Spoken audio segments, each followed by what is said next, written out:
आज 6 जनवरी 2025 के बाबा के अनमोल मधुर महावाक्य सुनेंगे। आज की मुरली में बाबा कहे, अच्छे तुम्हें अपने मित्र संबंधियों को बहुत नम्रता से, प्यार से बात करना है, बात का परिचय देना है और उनका कल्याण करना है। उन्हें ये बात समझाना है कि ये वही महाभारत की लड़ाई लगने वाली है और वही गीता ज्ञान परमात्मा आकर के हमें दे रहे हैं। साथ ही मुरली से पहले गीत बजा है, आखिर वह दिन आया आज। तो बाबा कहिए कौन सा दिन आया है? ये वही दिन है जब सुनवाई होनी है। जैसे बाबा कहे कोर्ट में केस की सुनवाई होती है तो लोग ताकते रहते हैं कि अब मेरा नंबर आएगा, आज मेरे केस की सुनवाई होगी। तो बाबा भी एक्यूरेट टाइम पर आता है। इस बेहद की घड़ी में बहुत एक्यूरेट टाइम चलता है और एक्यूरेट टाइम पर आकर रावण ने जो बच्चों को इतना दुख दिया है उसकी सुनवाई होगी और उस सुनवाई में फिर बच्चों को सुख की दुनिया में बाबा भेज देंगे। तो सुनते हैं आज के बाबा के अनमोल मधुर महावाक्य। ओम शांति। मीठे बच्चे, तुम्हारा एक एक बोल बहुत मीठा, फर्स्ट क्लास होना चाहिए। जैसे बाप दुख हरता सुख करता है, ऐसे बाप समान सबको सुख दो। आज की मुरली से प्रश्न है, लौकिक मित्र संबंधियों को ज्ञान देने की युक्ति क्या है? उत्तर, कोई भी मित्र संबंधी आदि है तो उनसे बहुत नम्रता से, प्रेम भाव से, मुस्कुराते हुए बात करनी चाहिए। समझाना चाहिए ये वही महाभारत लड़ाई है। बाप ने रुद्र ज्ञान यज्ञ रचा है। मैं आपको सत्य कहता हूं कि भक्ति आदि तो जन्म जन्मांतर की, अब ज्ञान शुरू होता है। भक्ति का फल ज्ञान शुरू होता है। जब मौका मिले तो बहुत युक्ति से बात करो। कुटुंब परिवार में बहुत प्यार से चलो, कभी किसी को दुख न दो। आज की मुरली से पहले गीत बजा है, आखिर वह दिन आया आज। ओम शांति। जब कोई गीत बजता है तो बच्चों को अपने अंदर उसका अर्थ निकालना चाहिए। सेकंड में निकल सकता है। यह बेहद के ड्रामा की बहुत बड़ी घड़ी है ना। आखिर वह दिन आया आज। भक्ति मार्ग में मनुष्य पुकारते भी है। जैसे कोर्ट में केस होता है तो कहते हैं कब सुनवाई हो, कब बुलावा हो, तो हमारा केस पूरा हो। तो बच्चों का भी केस है। कौन सा केस? रावण ने तुमको बहुत दुखी बनाया है। तुम्हारा केस दाखिल होता है बड़े कोर्ट में, सुप्रीम परमात्मा के कोर्ट में अभी केस हमारा दाखिल हुआ है। मनुष्य पुकारते रहते हैं, बाबा आओ, आकर के हमें दुखों से छुड़ाओ। बाबा कहे मनुष्य पुकारते हैं, बाबा आओ, आकर हमको दुखों से छुड़ाओ। एक दिन सुनवाई तो जरूर होती है। बाप सुनते भी है, ड्रामा अनुसार आते भी है, बिल्कुल पूरे टाइम पर। उसमें एक सेकंड का भी फर्क नहीं पड़ सकता है। बेहद की घड़ी कितनी एक्यूरेट चलती है। बाबा कहे यहाँ तुम्हारे पास ये छोटी घड़ियां भी एक्यूरेट नहीं चलती है। बेहद की घड़ी बाबा की एकदम एक्यूरेट चलती है। ये छोटी घड़ियां भी एक्यूरेट नहीं चलती। यज्ञ का हर कार्य एक्यूरेट होना चाहिए। बाबा हम बच्चों को एक्यूरेसी सिखाते हैं कि यज्ञ का हर कार्य एक्यूरेट होना चाहिए। घड़ी भी एक्यूरेट होनी चाहिए। बाप तो बड़ा एक्यूरेट है, सुनवाई बड़ी एक्यूरेट होती है। कल्प कल्प कल्प के संगम पर एक्यूरेट टाइम पर आते हैं। तो बच्चों की अब सुनवाई हुई है। बाबा आया हुआ है। अभी तुम सबको समझाते हो। आगे तुम भी नहीं समझते थे कि दुख कौन देता है। अभी बाप ने समझाया है। रावण राज्य शुरू होता है द्वापर से। तुम बच्चों को मालूम पड़ गया है। बाबा कल्प कल्प संगम युग पर आते हैं। यह है बेहद की रात। शिव बाबा बेहद की रात में आते हैं। श्री कृष्ण की बात नहीं। जब घोर अंधियारे में अज्ञान नींद में सोए रहते हैं तब ज्ञान सूर्य बाप आते हैं बच्चों को दिन में ले जाने। कहते हैं मुझे याद करो, क्योंकि पतित से पावन बनना है। बाप ही पतित पावन है। वह जब आए तब तो सुनवाई हो। बाप जब आए तब तो सुनवाई हो। अब तुम्हारी सुनवाई हुई है। बाप कहते मैं आया हूं पतितों को पावन बनाने। पावन बनने का तुमको कितना सहज उपाय बताता हूं। आजकल देखो साइंस का कितना जोर है, एटॉमिक बॉम्ब्स आदि का कितना जोर से आवाज होता है। तुम बच्चे साइलेंस के बल से इस साइंस पर जीत पाते हो। हमारा है साइलेंस बल, दुनिया का है साइंस बल। तो बाबा के साइलेंस बल से इस साइंस पर जीत पाते हो। साइलेंस को योग भी कहा जाता है। आत्मा बाप को याद करती है, बाबा आप आओ तो हम शांति धाम में जाकर निवास करें। तो तुम बच्चे इस योग बल से, साइलेंस के बल से साइंस पर जीत पाते हो, शांति का बल प्राप्त करते हो। साइंस से ही ये सारा विनाश होना है। बाबा कहे साइंस से ही ये सारा विनाश होने का है। साइलेंस से तुम बच्चे विजय पाते हो। बाहुबल वाले कभी भी विश्व पर जीत पा नहीं सकते। ये पॉइंट्स भी तुमको प्रदर्शनी में लिखनी चाहिए। दिल्ली में बहुत सर्विस हो सकती है। बाबा फिर पहले तो सुनवाई की बात बताई, फिर साइलेंस बल को जमा करना है ये समझाया। अब बाबा सेवा पर आते हैं कि दिल्ली में बहुत सर्विस हो सकती है, क्योंकि दिल्ली है सबका कैपिटल। तुम्हारी भी दिल्ली ही कैपिटल होगी।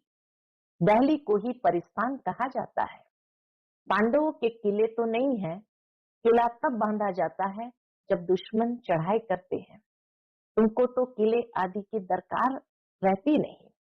तुम जानते हो हम साइलेंस के बल से अपना राज्य स्थापन कर रहे हैं।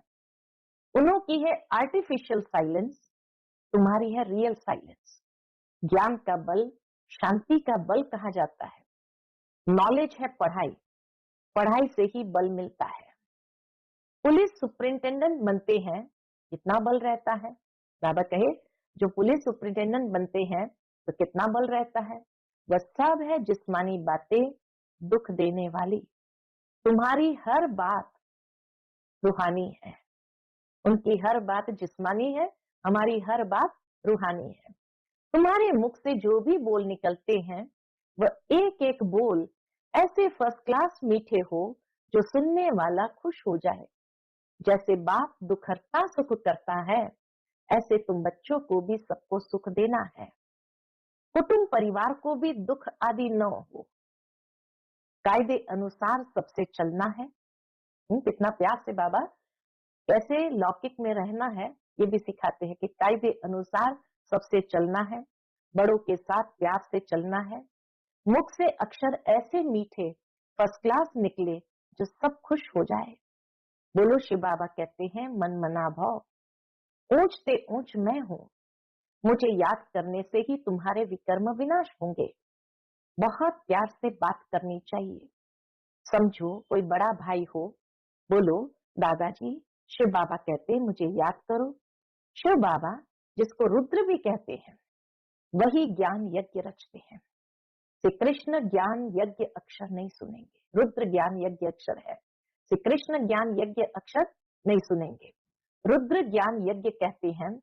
तो रुद्र शिव बाबा ने ये यज्ञ रचा है, राजाएं प्राप्त करने के लिए ज्ञान और योग सिखला रहे हैं। बाप कहते हैं भगवान वाच मामेकम याद करो, क्योंकि अभी सबकी अंत घड़ी है, वानप्रस्थ अवस्था है, सबको वापस जाना है। मरने समय मनुष्य को कहते हैं ना ईश्वर को याद करो। यहाँ ईश्वर स्वयं कहते हैं मौत सामने खड़ा है, इनसे कोई बच नहीं सकते। अंत में ही बाप आकर के कहते हैं कि बच्चे मुझे याद करो तो तुम्हारे पाप भस्म हो जाए। इसको याद की अग्नि कहा जाता है। बाप गारंटी करते हैं कि इससे तुम्हारे पाप दग्ध होंगे। विकर्म विनाश होने का, पावन बनने का और कोई उपाय नहीं है। पापों का बोझा सिर पर चढ़ते चढ़ते, खाद पड़ते पड़ते सोना 9 कैरेट का हो गया है। 9 कैरेट के बाद मुलम्मा कहा जाता है। जैसे सोना तो रहा ही नहीं, अभी फिर 24 कैरेट कैसे बने, आत्मा प्योर कैसे बने। प्योर आत्मा को जेवर भी प्योर मिलेगा। कोई मित्र संबंधी आदि है तो उनसे बहुत नम्रता से, प्रेम भाव से, मुस्कुराते हुए बात करनी चाहिए, समझाना चाहिए ये तो वही महाभारत लड़ाई है, ये रुद्र ज्ञान यज्ञ भी है। बाप द्वारा हमको सृष्टि के आदि मध्य अंत की नॉलेज मिल रही है और कहां भी ये नॉलेज मिल न सके। मैं आपको सत्य कहता हूं, ये भक्ति आदि तो जन्म जन्मांतर की है। अब ज्ञान शुरू होता है। भक्ति है रात, ज्ञान है दिन। सतयुग में भक्ति होती नहीं। ऐसे ऐसे युक्ति से बात करनी चाहिए। सतयुग में भक्ति होती नहीं। जब कोई मौका मिले तब तीर मारना होता है, तो समय और मौका देखा जाता है। ज्ञान देने की भी बड़ी युक्ति चाहिए। बाप युक्तियां तो सबके लिए बताते रहते हैं। पवित्रता तो बड़ी अच्छी है। ये लक्ष्मी नारायण हमारे बड़े पूज्य है ना। पूज्य पावन फिर पुजारी पतित बने हैं। पावन की पतित बैठ पूजा करे। पूज्य जो थे वही फिर पुजारी पतित बने और पावन की पतित बैठ पूजा करे। यह तो शोभता नहीं है। कई तो पतित से दूर भागते हैं। वल्भाचारी कभी पांव को छूने नहीं देते हैं। समझते हैं ये छीछी मनुष्य है। मंदिरों में भी हमेशा ब्राह्मणों को ही मूर्ति छूने का अलाव रहता है। शूद्र मनुष्य अंदर जाकर छू न सके। वहां ब्राह्मण लोग ही उनको स्नान आदि कराते हैं और कोई को जाने नहीं देते। फर्क तो है ना। अब वे तो है मुखवंशावली ब्राह्मण, तुम हो मुखवंशावली ब्राह्मण। बाबा कहे तुम हो मुखवंशावली, वो भी सच्चे ब्राह्मण। तुम उन ब्राह्मणों को अच्छा समझा सकते हो। उन ब्राह्मणों को भी अच्छा समझा सकते हो कि ब्राह्मण दो प्रकार के होते हैं। एक तो है प्रजापिता ब्रह्मा के मुखवंशावली, दूसरे हैं मुखवंशावली। ब्रह्मा के मुखवंशावली ब्राह्मण है ऊंच से ऊंच चोटी। यज्ञ रचते हैं तो भी ब्राह्मणों को मुकरूर किया जाता है। यह फिर है ज्ञान यज्ञ। ब्राह्मणों को ज्ञान मिलता है जो फिर देवता बनते हैं। वर्ण भी समझाए गए हैं। जो सर्विसेबल बच्चे होंगे उन्हें सर्विस का सदैव शौक रहेगा। कहाँ प्रदर्शनी होगी तो झट सर्विस पर भागेंगे। हम जाकर ऐसी ऐसी पॉइंट समझाएं। प्रदर्शनी में तो प्रजा बनने का विहंग मार्ग है। आपे ही ढेर के ढेर आ जाते हैं। तो समझाने वाले भी अच्छे होने चाहिए। अगर कोई ने पूरा नहीं समझाया तो कहेंगे बीके के पास यही ज्ञान है। डिसर्विस हो जाती है। प्रदर्शनी में एक ऐसा चुस्त हो जो समझाने वाले गाइड्स को देखता रहे। कोई बड़ा आदमी है तो उनको समझाने वाला भी ऐसा अच्छा देना चाहिए। कम समझाने वाले को हटा देना चाहिए। सुपरवाइज करने पर एक अच्छा होना चाहिए। बाबा कहे जो सुपरवाइज करता है तो सुपरवाइज करने पर एक अच्छा होना चाहिए। तुमको तो महात्माओं को भी बुलाना है। तुम सिर्फ बतलाते हो कि बाबा ऐसे कहते हैं। वह ऊंच से ऊंच भगवान है, वही रचयिता बाप है, बाकी सब है उनकी रचना। वर्षा बाप से मिलेगा। भाई भाई को वर्षा क्या देंगे। कोई भी सुखधाम का वर्षा दे ना सके। वर्षा देते ही है बाप। सर्व का सदगति करने वाला एक ही बाप है, उनको याद करना है। बाप खुद आकर गोल्डन एज बनाते हैं। बाबा आकर के समय गोल्डन एज बनाते हैं। ब्रह्मा तन से स्वर्ग स्थापन करते हैं। शिव जयंती मनाते भी है, परंतु वह क्या करते हैं ये सब मनुष्य भूल गए हैं। परमात्मा आकर क्या करते हैं ये सब मनुष्य भूल गए हैं। शिव बाबा ही आकर राजयोग सिखलाए वर्षा देते हैं। 5000 वर्ष पहले भारत स्वर्ग था। लाखों वर्ष की तो बात ही नहीं है। तिथि तारीख सब है, इनको कोई खंडन कर न सके। नई दुनिया और पुरानी दुनिया आधा आधा चाहिए। वह सतयुग की आयु लाखों वर्ष कह देते हैं तो कोई हिसाब हो नहीं सकता। स्वास्तिका में भी पूरे 4 भाग है। 1250 वर्ष हर युग में बटे हुए हैं। हिसाब किया जाता है ना। वो लोग हिसाब तो कुछ भी जानते नहीं, इसलिए कौड़ी तुल्य कहा जाता है। अब बाप हीरे तुल्य बनाते हैं। सब पतित है, भगवान को याद करते हैं। उन्हों को भगवान आकर ज्ञान से क्या करते हैं? ज्ञान से गुलगुल बनाते हैं। तुम बच्चों को ज्ञान रत्नों से सजाते रहते हैं, फिर देखो तुम क्या बनते हो। बाबा इतना सजाते हैं, फिर देखो तुम क्या बनते हो। तुम्हारी एम ऑब्जेक्ट क्या है? भारत कितना सिरताज था, सब भूल गए हैं। मुसलमानों आदि ने भी कितना सोमनाथ मंदिर से लूटकर मस्जिदों आदि में हीरे आदि जाकर लगाए हैं। अभी उनकी तो कोई वैल्यू भी कर नहीं सकते। इतनी बड़ी बड़ी मणियां राजाओं के ताज में रहती थी, कोई तो करोड़ों की, कोई 5 करोड़ की। आजकल तो सब इमिटेशन निकल पड़े। बाबा तो जवेरी था, तो बाबा को मालूम था कि राजाओं के ताज में भी कितनी बड़ी बड़ी मणियां करोड़ों की, 5 करोड़ की लगी रहती थी। इस दुनिया में सब है आर्टिफिशियल पाई का सुख, बाकी है दुख। इसलिए सन्यासी भी कहते हैं राग विष का समान सुख है। इसलिए वह घर बार छोड़ते हैं, परंतु अब तो वह भी तमो प्रधान हो पड़े हैं। शहर में अंदर घुस पड़े हैं, परंतु अब किसको सुनाए। राजा रानी तो है नहीं, कोई भी मानेगा नहीं। कहेंगे सबकी अपनी अपनी मत है, जो चाहे सो करे। लोग भी कह देंगे हर एक की अपनी अपनी मत है, जो चाहे सो करे। संकल्प की सृष्टि है। अब तुम बच्चों को बाप गुप्त रीति पुरुषार्थ कराते रहते हैं। तुम कितना सुख भोगते हो। दूसरे धर्म भी पिछाड़ी में जब वृद्धि को पाते हैं, तब लड़ाइयां आदियां खिटपिट होती है। पौना समय तो सुख में रहते हो। इसलिए बाप कहते हैं तुम्हारा देवी देवता धर्म बहुत सुख देने वाला है। हम तुमको विश्व का मालिक बनाते हैं, और धर्म स्थापक कोई राजा ही नहीं स्थापन करते हैं। वह सदगति नहीं करते, आते हैं सिर्फ अपना धर्म स्थापन करने। वह भी जब अंत में तमो प्रधान बन जाते हैं, तो फिर बाप को आना पड़ता है सतो प्रधान बनाने। तुम्हारे पास सैकड़ों मनुष्य आते हैं, परंतु कुछ भी समझते नहीं है। बाबा को लिखते हैं फलाना बहुत अच्छा समझ रहा है। कई बच्चे बाबा को लिखते हैं फलाना बहुत अच्छा समझ रहा है, बहुत अच्छा है। बाबा कहते कुछ भी समझा नहीं है। अगर समझ जाए बाबा आया हुआ है, विश्व का मालिक बना रहे हैं, बस उसी समय मस्ती चढ़ जाए, फौरन टिकट लेकर यह भागे। परंतु ब्राह्मणी की चिट्ठी तो जरूर लानी पड़े बाप से मिलने के लिए। बाबा कहे, ये भी कायदा बाबा बताते, यज्ञ में आओ तो ब्राह्मणी से परमिशन लेकर के, सेंटर की बहनों से परमिशन लेकर, चिट्ठी लेकर आना चाहिए बाप से मिलने लिए। बाप को पहचान जाए तो मिलने बिगर रह न सके, एकदम नशा चढ़ जाए। जिन्हें नशा चढ़ा हुआ होगा, उन्हें अंदर में बहुत खुशी रहेगी। उनकी बुद्धि मित्र संबंधियों में भटकेगी नहीं, परंतु बहुतों की भटकती रहती है। गृहस्थ व्यवहार में रहते कमल फूल समान पवित्र बनना है और बाप की याद में रहना है बहुत सहज। जितना हो सके बाप को याद करते रहो। जैसे ऑफिस से छुट्टी लेते हैं, वैसे धंधे से छुट्टी पाकर 1-2 दिन याद की यात्रा में बैठ जाओ। जैसे ही छुट्टी मिले, बाबा कहे याद की यात्रा में बैठ जाओ।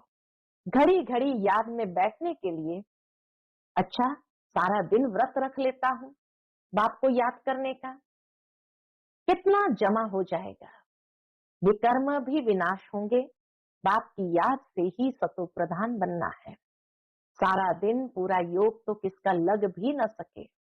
माया विघ्न जरूर डालती है, फिर भी पुरुषार्थ करते करते विजय पा लेंगे।